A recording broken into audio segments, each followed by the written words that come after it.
Welcome to the last topic of this section.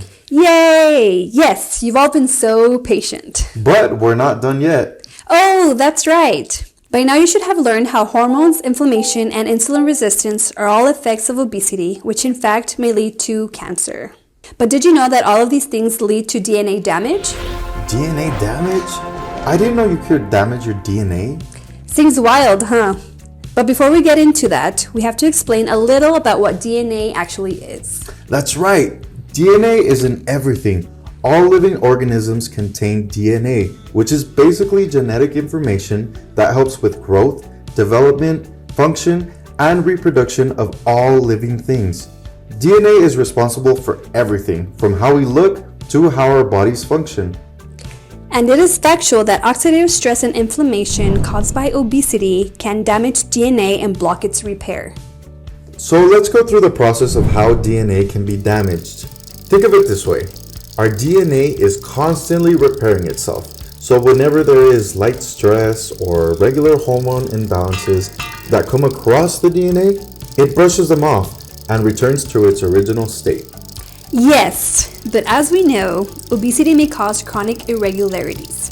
So when the DNA gets attacked by so much inflammation or excess hormones, the DNA does not have time to repair itself, and this may cause a permanent damage. This leads to an accumulation of DNA damage, which can result in mutations in gene expression. If this replication is uncontrolled, cancer may be prevalent in those areas. But it is important to note that damaged DNA does not mean that it is dead. Actually, let's take fat cells for example. Fat cells send out signals that keep cells with DNA damage from dying, leaving more damaged cells alive with the ability to become cancerous. And remember that fat cells produce energy. When cancerous cells start to form in the fat, they need energy. And where do you think they take it from?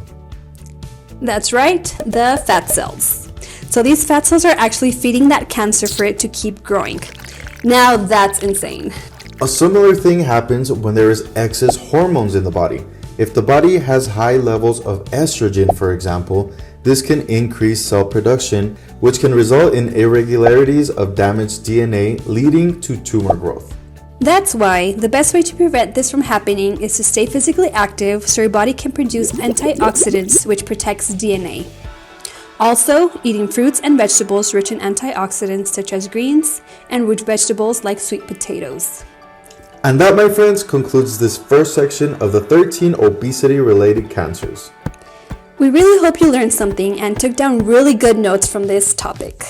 Join us for section 2, where we help you assess your obesity risk.